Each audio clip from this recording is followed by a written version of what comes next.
اللهم ربنا انزل علينا مائدة من السماء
كريم يا حليم يا جبار نسألك يا الله بحسن الخاتمة ونعوذ بك من سوء الخاتمة صلى الله على سيدنا محمد وعلى آله وصحبه وسلم والحمد لله رب العالمين.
أستغفر الله ربي من كل ذنب وأتوب إليه أستغفر الله ربي من كل ذنب وأتوب إليه أستغفر الله ربي من كل ذنب وأتوب إليه اللهم صل على سيدنا محمد وعلى آل سيدنا محمد كما صليت على سيدنا إبراهيم وعلى آل سيدنا إبراهيم وبارك على سيدنا محمد وعلى آل سيدنا محمد كما باركت على سيدنا إبراهيم وعلى آل سيدنا إبراهيم في العالمين إنك حميد مجيد.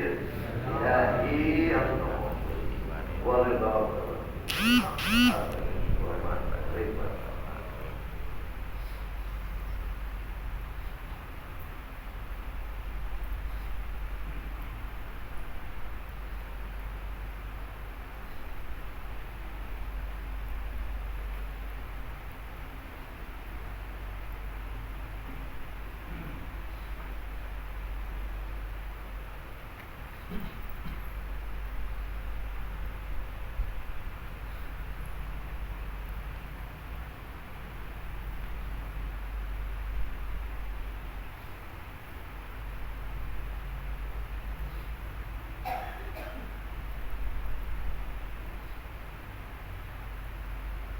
سيدنا محمد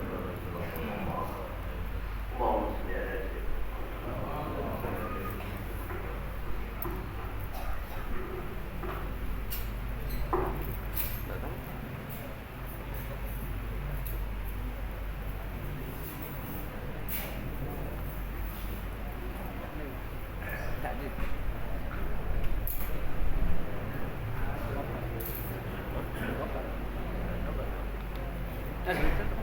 على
النبي صلى الله عليه وسلم على يد الوضوء والمنوم والوصول والصلاة اليسار والروح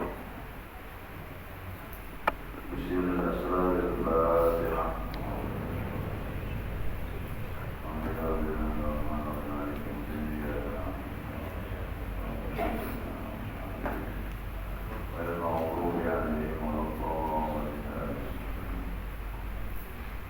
Assalamualaikum warahmatullahi wabarakatuh.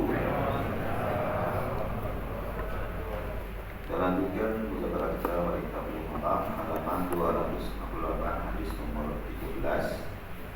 Terus lagi halaman 225 hadis nomor 567. Wa an Aisyah radhiyallahu anha qalat kufina Rasulullah sallallahu alaihi wasallam fi salasati aswabin bi'in sahuriyatin min kurusuf laisa fiha qamisun wala imamatan muttafaqun alaih.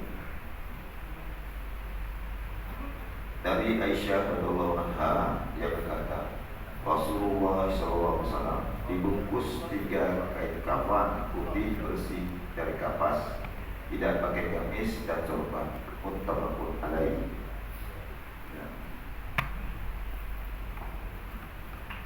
Bismillahirrahmanirrahim. Alhamdulillahirabbil alamin. Allahumma shalli ala nuril anwar wa sirril asrar wa tiryakil a'yar mithaq babil yasar sayyidina wa maulana Muhammadin al-Muhtar wa alihi al-athhar wa ashabil akhyar adada ni'amillahi wa ibadar.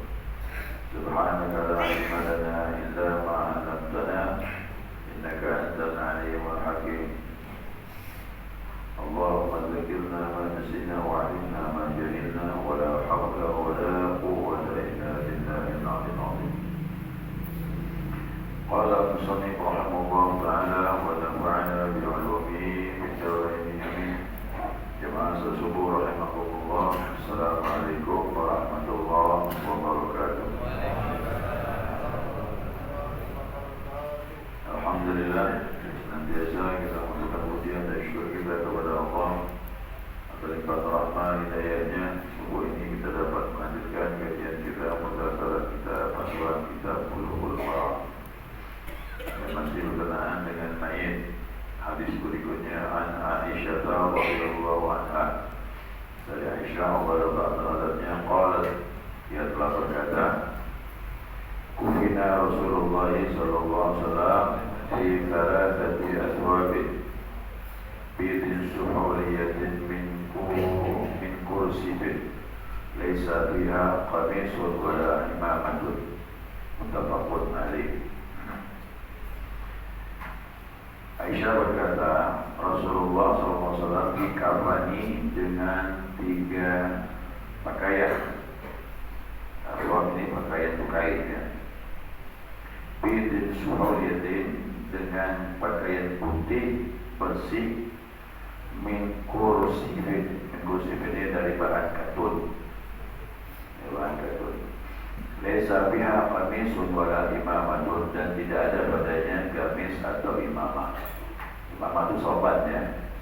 Jadi Nabi tidak dikafani dengan gamis, pakai baju kafan ini, dan juga tidak ada imamah, cukup kain 3 lapis saja menurut hadis daripada Aisyah.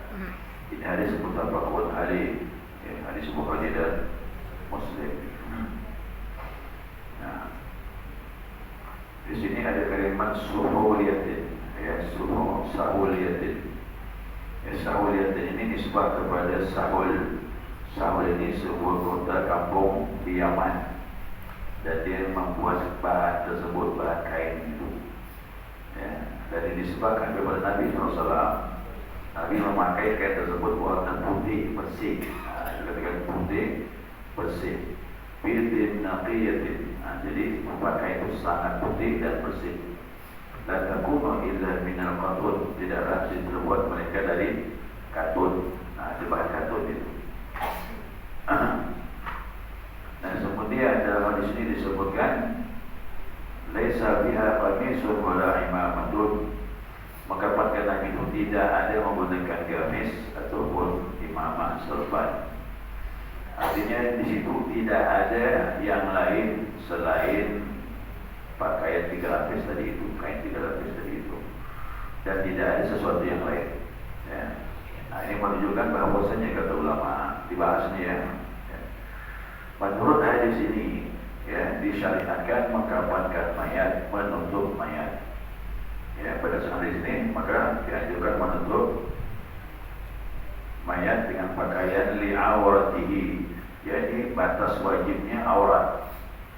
Jadi kalau bertanya mana batas minimalnya aurat, kalau ada kain kafan menutup aurat cukup kan?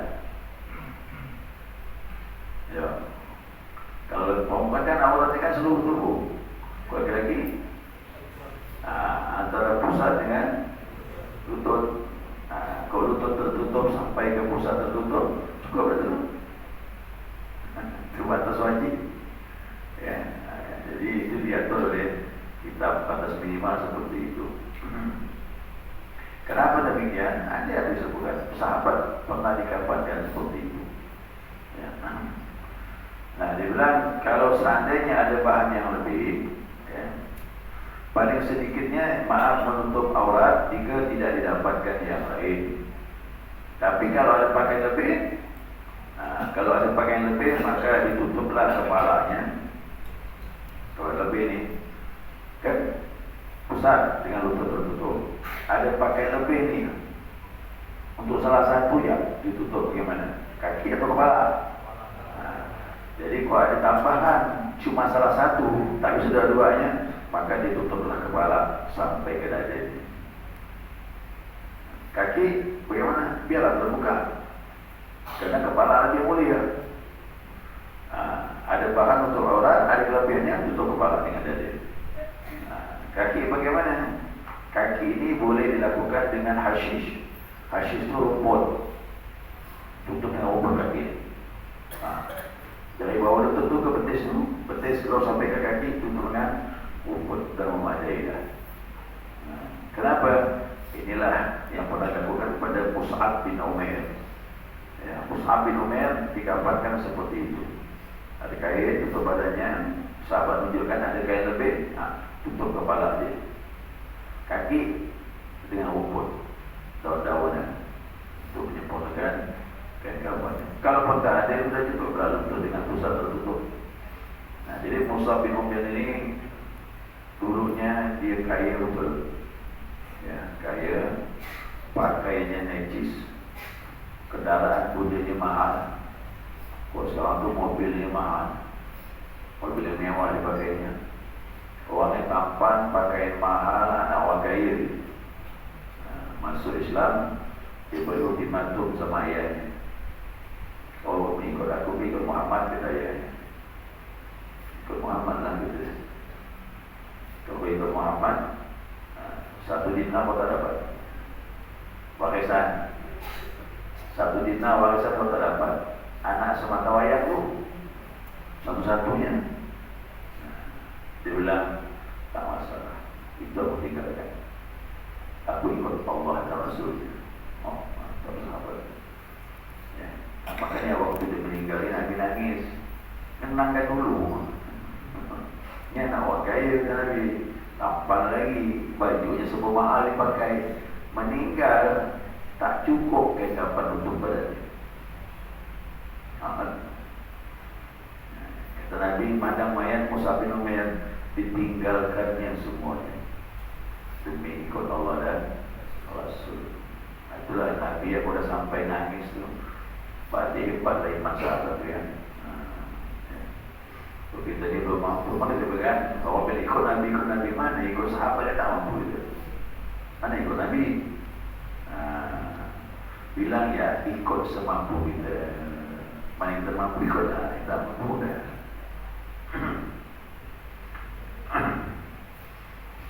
Ya, kemudian yang paling sempurna kata ulama, sebagaimana dikabarkan sifat daripada perlakuan sahabat mengkabarkan Nabi Muhammad sallallahu alaihi wasallam dengan 3 lapis tadi itu.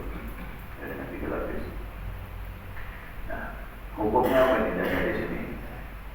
Istighbabul taqwini bil abyad min athiyab. Jadi disunnahkan mengkafankan mayat dengan kain putih.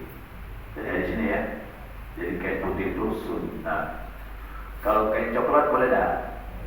Nah, gitu jawabannya. Jangan sampai nanti umpamanya ada mayat dibungkus kainnya kain kafannya bukan warna putih, jangan pula potes. Ya, boleh. Ya. Kain coklat, kain kuning, kain merah. Kain merah takut kali ini. Kau aja di kain merah. Sah juga kain merah, kain batik. Kain batik itu lah untuk mayat itu. Dipakai itu kapan boleh? Tak masalah. Ya, cuma yang paling afdalnya putih. Kena itibar tadi, apa yang dibuat Nabi itu diikuti. Ya, nah sahabat tu yang perang-perang tu macam mana? Baju dia warna macam-macam.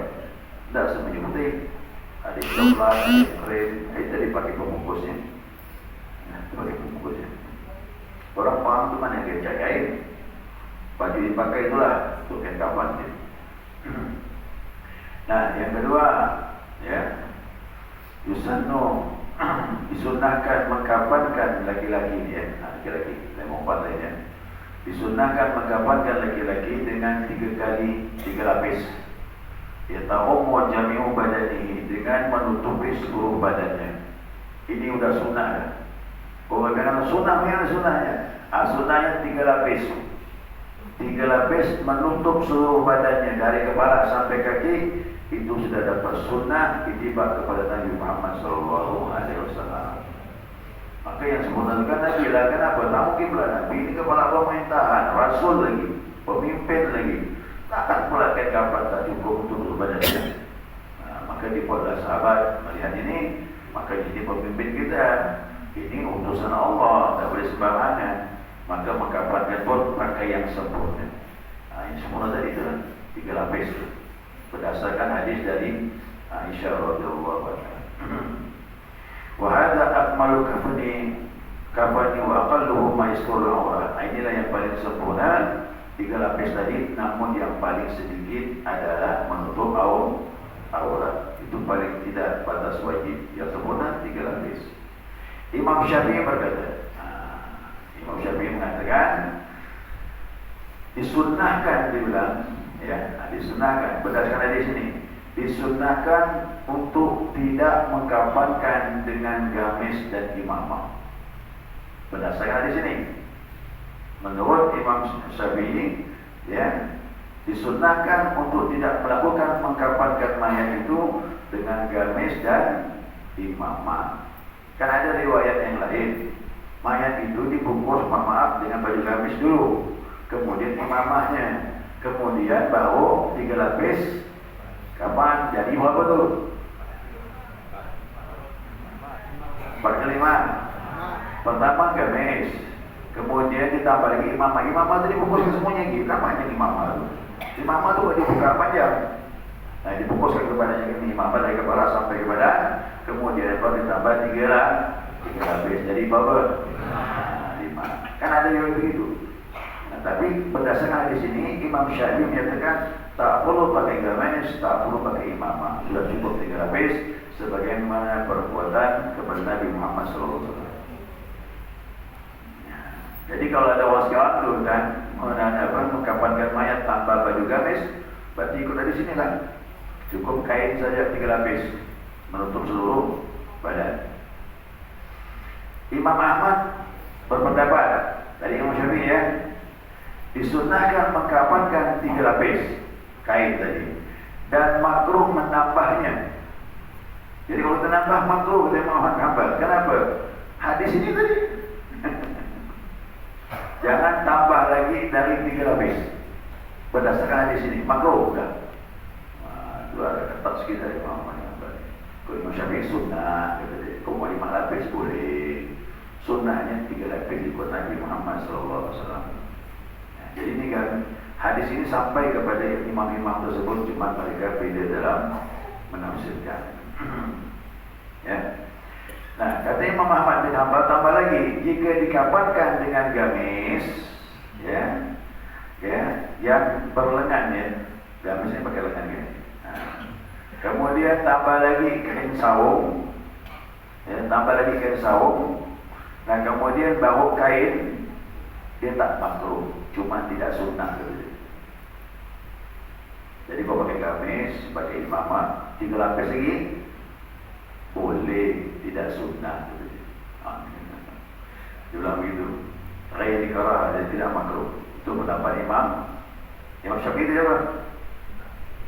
Sunnah tidak menambah gamis dengan imamah. Pendapat Imam Malik lain lagi. Imam Malik mengatakan sunnah menggunakan kain sarung, gamis, bilang kain sarung, gamis dan juga tambah lagi 2 lapis, tambah lagi imamah. Banyak tu. Jadi menurut Imam Malik, gamis, imamah, kain sarung, tambah lagi 2 lapis. Berapa tu? 5 kali kan, sama kan? Itu menurut daripada Imam Malik. Imam Hanafi lain lagi ni pendapat ni. Imam Hanafi sunnah pakai sarung, pakai gamis, tambah kain 1 lapis. Ada di bawah tu. Saya ulang lagi ya. Gamis, mana Imam Hanafi tadi? Kain sarung tu, kain sarung, kemudian gamis, kain 1 lapis. Bawa tu? 3 je. Itu kata. Jadi kain sarung kan dibawa, pakai gamis. Baru tambah kain kapal 1 lapis. Jadi 3 tu. Nah, gamis di sini kata Imam Hanafi, yang pundaknya tadi itu, pundaknya tadi adalah yang punya pundak dan kakinya, dan dia tidak luas bagian bawahnya, jadi bawahnya kecil. Berarti inilah dia apa? Dijahit, bukan dijahit, apa nama? Orang dulu pakai jarum kan? Jadi bawahnya dikecilkan supaya kakinya rapat. Gitu deh. Kalau gamis kan tu bukan tu. Dia dikecilkan, dilipat, pakai jarum tu dikecilkan, dia rapat begitu deh. Itu kata Imam Hanafi. Kemudian tidak berjahit bagian tepi sini. Ini tak berjahit, dibuka ni gamis ni. Jadikan 1 dia. Bawa dibungkus dengan kain. Itu kata Imam Hanafi. Jadi tetap sunnah. Pakai imamah boleh, kata dia bilang. Pakai gamis boleh. Jadi ditanya, hadis Aisyah ni macam mana? Hadis Aisyah menyatakan tak pakai gamis, tak pakai imamah, cukup kain 3 lapis. Nah, Aisyah tu kata dia tidak mengikuti Nabi dimandikan dari awal, kata dia. Ya kan? Dia bilang gitu. Aisyah tidak melihat, memantau sahabat mandikan Nabi dari awal. Dia cuma melihat Nabi dilapis dengan 3 lapis ya. Dia bilang begitu. Kenapa? Karena ada riwayat yang lain bahwa dia pakai gamis, imamah, baru kain 3. Begitulah pendapat ulama. Ya, wallahu a'lam. Yang jelas kesimpulannya apa? Kesimpulannya wajib mengkapan mayat batas aurat. Kalau ada kain lebih, tutup kepala sampai dada dan juga bagian aurat. Di bawahnya terserah. Kalau dulu pakai rumput, kalau sekarang pakai rumput ini, ya kan orang hemat, masa tak ada barang lagi. Ini kan cuma pembahasan. Nah, jadi kalau saya ambil kesimpulannya, kalau sekarang ini minimal 1 helai udah batas wajib, kan? Kau dapat menyelusuh tubuh, sunnahnya 3 lapis. Ini yang sering dipakai, jangan 5 lapis. Dan saya belum pernah melihat mayat dibungkus kain kafan pertama dengan gamis, kemudian imamah baru dibungkus 3 lapis belum aja. Ya ulang. Tapi kalau dilakukan sah. Itu penjahit, ini bukan pergi haji. Kau pergi haji tak boleh berjahit. Ini orang mayat tak masalah. Ya kan? Nanti kalau orang akan pakai kain ihram macam mana? Kain ihram tu orang umrah dan haji tak boleh berjahit. Tapi kalau mayat tak masalah. Boleh pakai juga gamis dibungkus lagi kain kafan. Ya Allah a'lam. Saya sudah. Ya. Nah, silakan jemaah ada pertanyaan.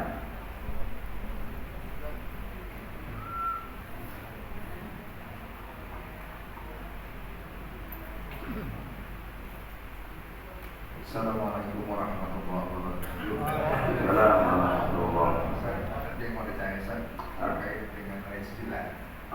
Ayat 9 ini apakah diluruskan atau disilakan di awal atau di terakhir? Ya, kanan 3, tangan kiri 3, tangan 3 Ustaz. Apakah di awal kita mandikan atau di akhir? Terima kasih. Assalamualaikum warahmatullahi wabarakatuh. Waalaikumsalam warahmatullahi wabarakatuh. Orang mandi kemah itu pertama bersihkan najis. Bersihkan najis dulu. Bersihkan najis. Kemudian bawa dibilas. Sudah dibilas, bawa dicembilas dengan air kapur. So kita hilangi macam itu. Terakhir baru dari 9. 9 3, kepala 3 kali, keluar kanan 3 kali, sebelah kiri. Itu bilas yang terakhir, tak ada campur apapun. Biasanya orang begitu. Ya. Tapi kalau seandainya di awal dia lakukan seperti itu, boleh ke? Boleh. Tak masalah. Tapi mandi itu sebenarnya itu dari awal sudah bersih kan tu. Kalau sudah bersih, seluruh tubuhnya sudah bersih dan sebagainya, maka kewajiban sudah lepas. Nah, yang 3 itu sunnah. Sunnah tu, macam kita mandi wajib. Mandi wajib tu begitu air merata pada seluruh tubuh, maka sudah terangkat junub. Bagaimana 3 ni? 3 itu sunnah. Macam orang berwudu tu basuh sekali tu hukumnya wajib. Merata pada anggota wudu sudah wajib, tapi ditambah 3 jadi itu sunnah. 3 itu. Ya, cuma orang istilah ya, air mati, air 9 mati, air 9 hidup istilah ya tu. Air 9 mati itu orang mati, air 9 hidup orang mati junub. Ya. Tidak masalah. Mau awal air, tapi biasa orang pertama bersihkan air. Najis bersihkan. Udah semua bersih, meratakan air, itu dah terangkat dah tu. Kewajiban dah terangkat.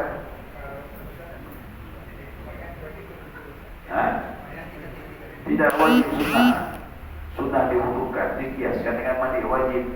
Mandi wajib itu Nabi SAW berwudu dulu. Setelah berwudu, baru beliau mandi wajib. Setelah mandi berwudu lagi dah. Lihat keadaan waktu mandi itu terjadi hal-hal yang membatalkan. Lagi mandi buang angin, nanti habis mandi wudu lagi. Lagi mandi pegang kemaluan, telapak tangan ni, habis mandi wudu lagi. Itu pertanyaan gitu. Jadi sunnahnya wudu itu sebelum mandi. Kemudian setelah wudu baru mandi. Dalam mandi tadi itu ada atau tidak hal-hal yang membatalkan wudu?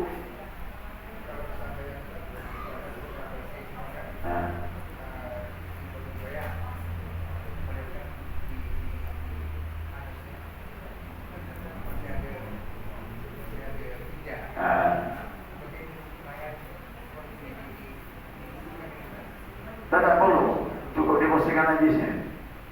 Jadi tak perlu lagi wudu diulangi, walaupun keluar najis. Cukup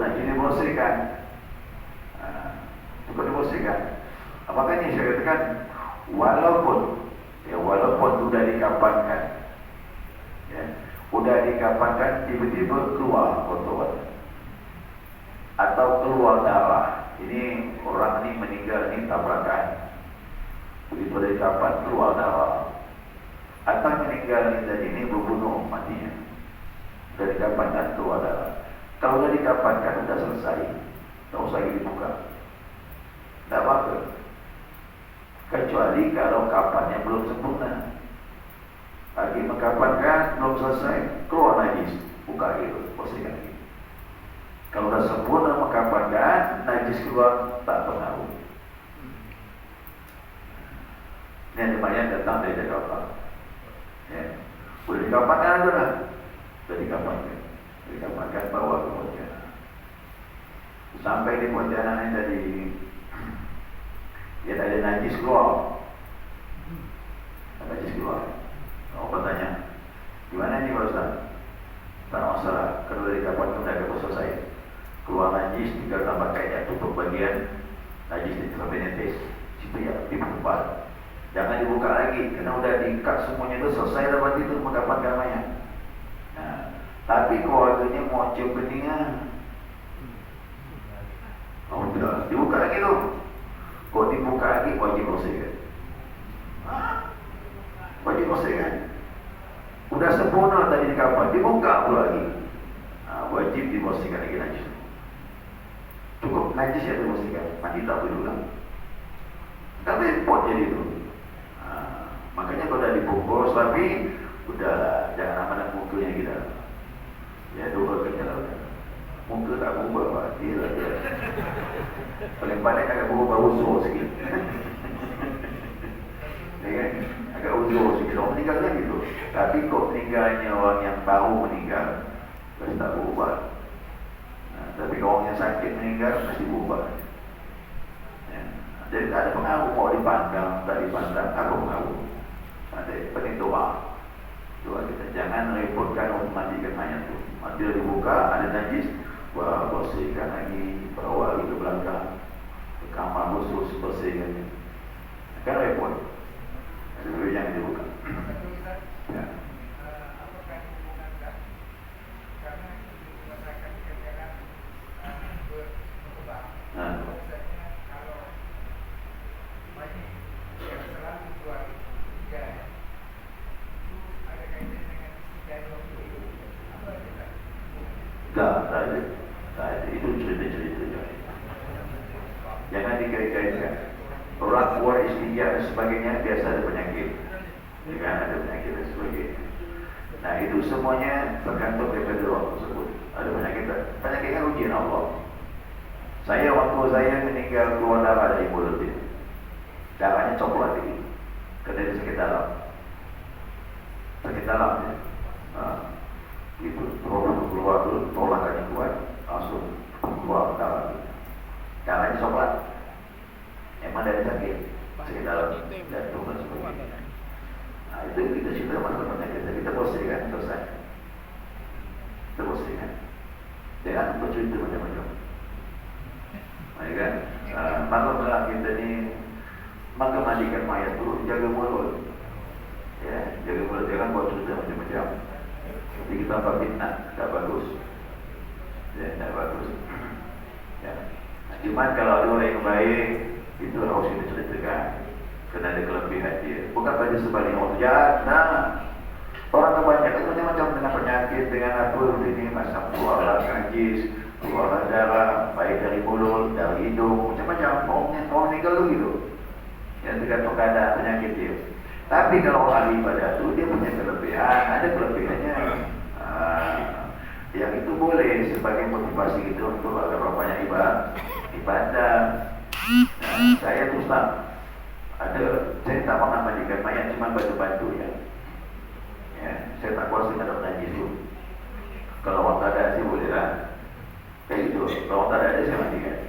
Tapi selama ada yang mandikan mayat, biarlah dia mandikan. Teori saya faham, praktik saya itu ikut ya. Kerana saya melihat langsung bagaimana sepupu saya, sepupu dua kali jauh lah. dia mandikan mayat itu. Memang hebat dia berani dia.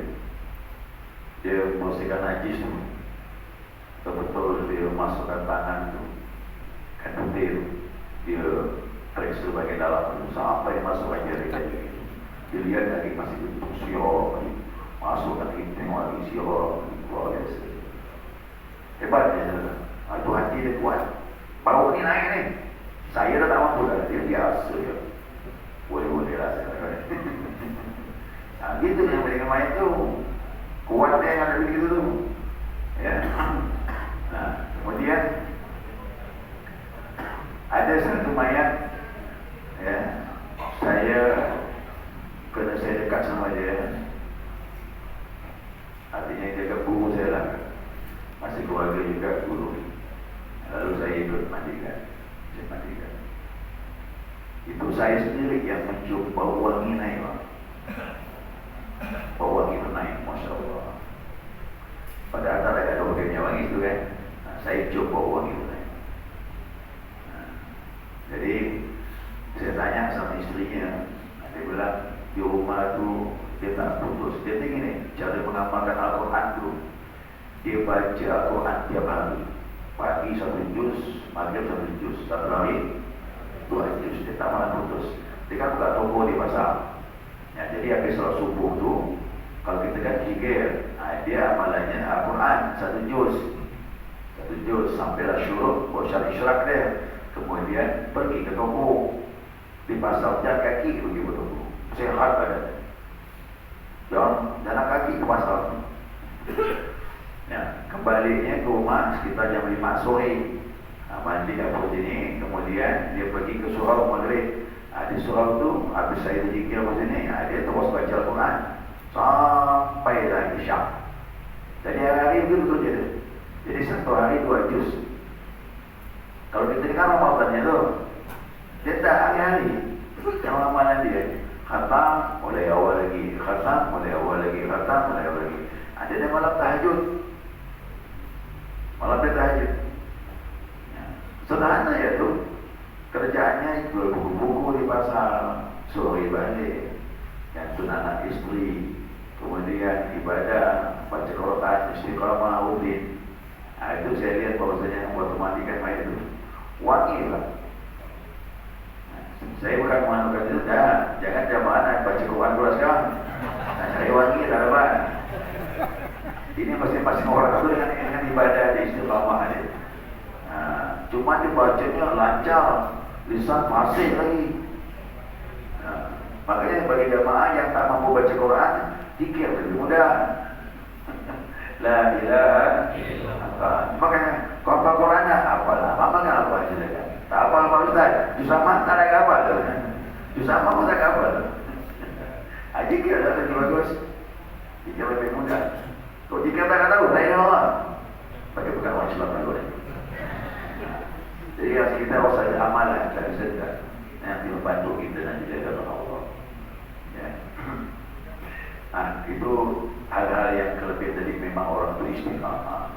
Sama jamaah juga itu. Kalau siapa yang istiqamah satu ibadah itu lebih baik. Akan apa hasilnya nanti. Ya. Dan dia tidak melakukan apa-apa ibadah. Semata-mata amalan dia baca Quran tiap hari. Tiap hari itu tidak pernah lupa baca Quran. Pagi 1 juz, maghrib 1 juz. Satu hari 2 juz. Sebulan berapa kali hatam?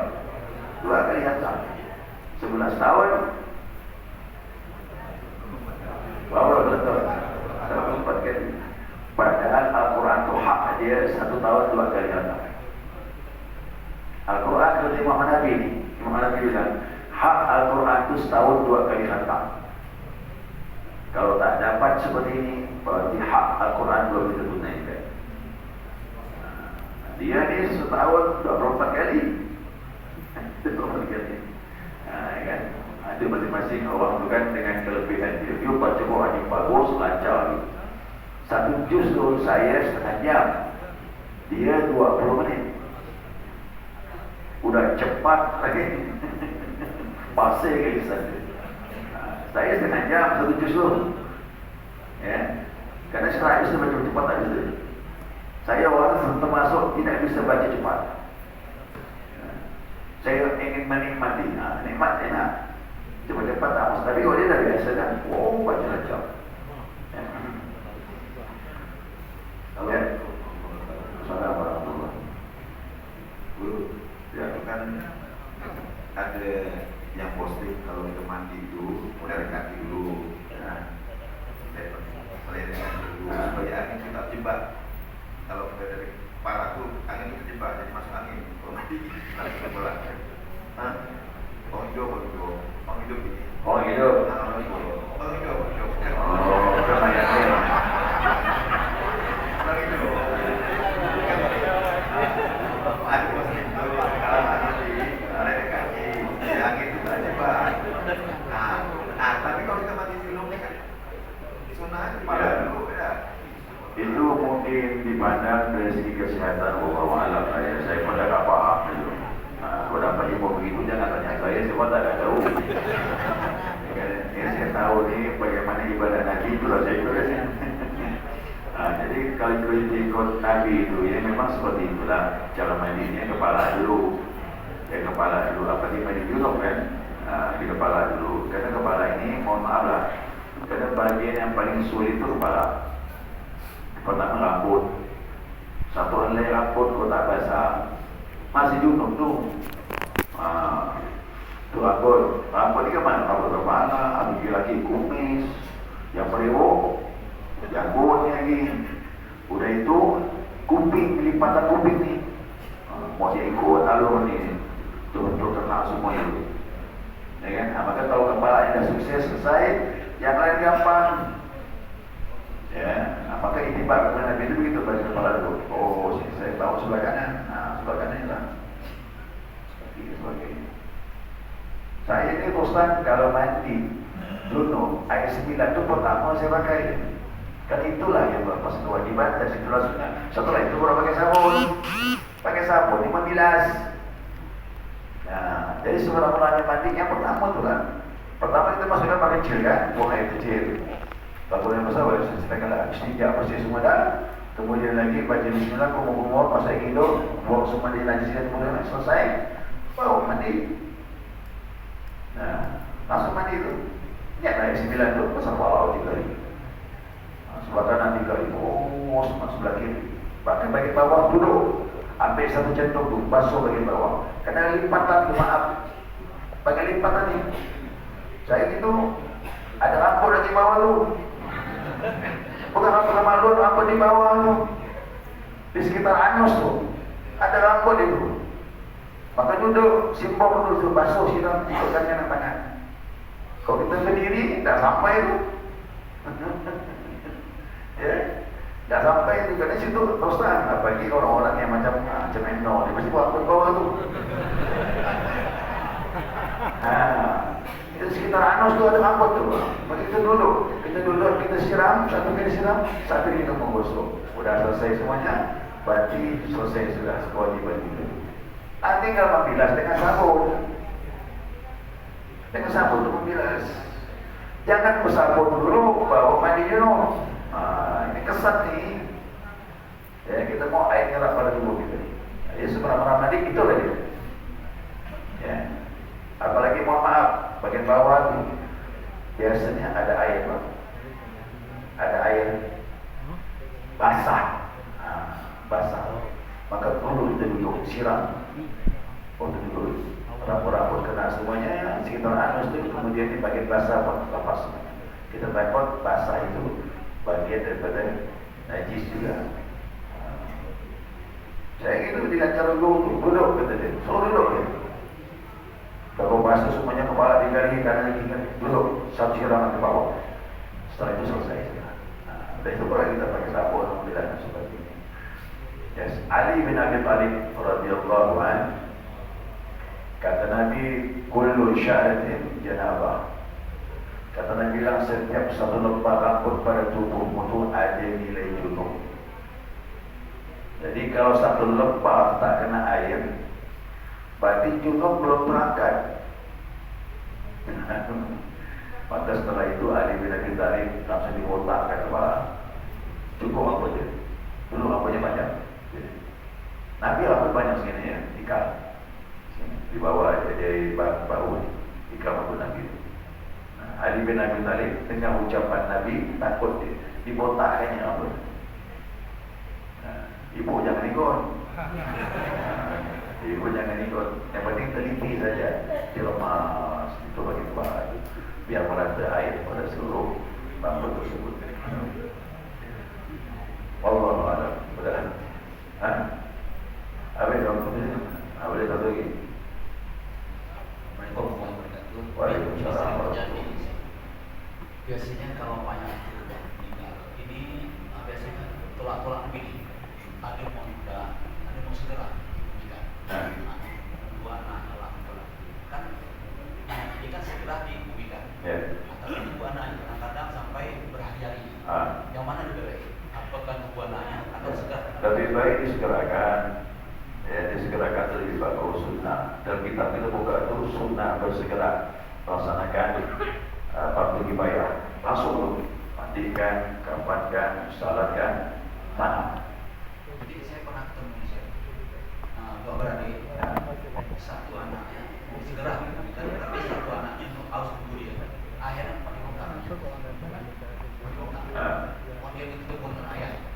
Ayahnya tidak mau dibongkar, berarti nanti dia bertahan bagi bayani. Akhirnya balik. Siapa itu? Anaknya nomor 2, sama-sama laki-laki. Akhirnya bagaimana? Jadi mudarat seperti ini. Dia juga mengatakan. Kita ini cuma bisa beri nasihat mengenai hak waris itu, dia punya hak. Kita cuma beri nasihat. Saya beri nasihat. Mayat ini disegerakan lebih baik. Tapi kalau ahli waris bersikeras, tunggu saya, jangan ditanam dulu mayat ayah saya ini. Orang kita harus tunggu. Tapi kita beri nasihat, yang terbaik itu bersegera. Nah, kalau sampai seperti ini, berdua bersorak bersikeras, satu minta disegerakan, satu ditunggu, itu urusan dia kan. Ya kan? Susah kita, dia ahli waris. Cuma kita beri nasihat. Nah, makanya saya beri nasihat bahwasanya untuk apa lagi menunda-nunda? Kau datang dari mana? Sulawesi ke Jakarta lagi. Jakarta baru ke Pontianak, sore baru sampai. Orang fardu kifayah ngurusnya dari pagi. Takkan mungkin pula orang menunggu sampai sore. Ya kan, orang takziah datang, setelah itu kembali lah. Sore mau datang lagi, takkan mungkin. Nah, kan rugi. Begitu, mayat ayah kita ini disyaratkan cuma 15 orang. Tadi pagi datang lebih 100. Tapi karena orang mengutai tunggu sampai sore baru salat jenazah, orang udah pada pulang dulu. Akhirnya boleh 15 orang salat jenazah kan sayang. Kata Nabi bilang, siapa salat mayat 40 orang. 40 orang mensalatkan jenazah dan tidak syirik kepada Allah, dia akan beri syafaat kepada si mayat. Hadis yang lain, siapa yang mensalatkan mayat 100 orang dan tidak menyekutukan Allah akan beri syafaat kepada si mayat. Hadis yang lain lagi, siapa salat mayat 3 saf. 3 saf masjid Nabi itu kan besar tuh. Coba lihat tuh. Itu dari mulai rumah Nabi ke mimbar itu sisi sebelah kiri. Sebelah kanannya kurang lebih berarti sekitar 20-an lebar masjid Nabi itu. Zaman dulu. Saya dah ukur tuh. Saya lihat hampir 20, bahkan 20 lebih sedikit lah lebarnya, bukan. Nah, kalau 20 meter lebarnya, orang duduk di saf satu saf berapa orang? Berapa lebarnya? Hah? Lebar nih, nah lebar nih 12, bawah 25, kalau 20 40 orang, ada 40. Kalau 20 meter lebar anggaplah 30. Masjid Nabi kalau 3 saf berarti mau hampir 100. Nah, sesuai. Jadi dengan hadis terakhir ini di mana-mana 3 saf. Yang salat cuma 9 orang. 3. Datang itu jawab 3 saf kata dia. Cuma itu 3, 2. Datang cuma 6 orang, 3 saf saja jual. Padahal 3 saf itu buat masjid Nabi. Kalau 3 saf kata Nabi masjid Nabi 30 lebih. Berarti 3 saf 100. Itulah dia. Hadis yang lain, 100 orang salat jenazah dan tidak menyekutukan Allah akan beri syafaat kepada si mayat. Maka semakin ramai semakin bagus. Ini tidak tunggu anak datang, akhirnya orang dapat kembali. Kasihan kan? Nah, kita detik-detik itulah kita beri pertolongan. Pertolongan apa? Umpamanya instrumen pertolongan pertama ditakib. Kalau dia dapat, alhamdulillah. Keduanya lagi dimandikan oleh keluarga. Yang ketiganya disyaratkan dengan orang yang ramai. Itu semuanya pertolongan. Itu semuanya. Nah, karena itu yang sisikan saya mah. Jangankan semuanya. Kita yang salat jenazah ya dapat satu kira, yang salat jenazah satu kira itu satu gunung Uhud pahalanya. Satu kira salat jenazah itu untuk yang sangat bagaimana fadilah untuk si mayat tentu lebih besar lagi fadilah dia dapatkan. Itu kan satu orang per orang. Ini yang ramai-ramai syarat untuk si mayat. Oh, maka si mayat akan dapatkan fadilah yang besar. Ya, subhanakallahumma wa bihamdika asyhadu an la ilaha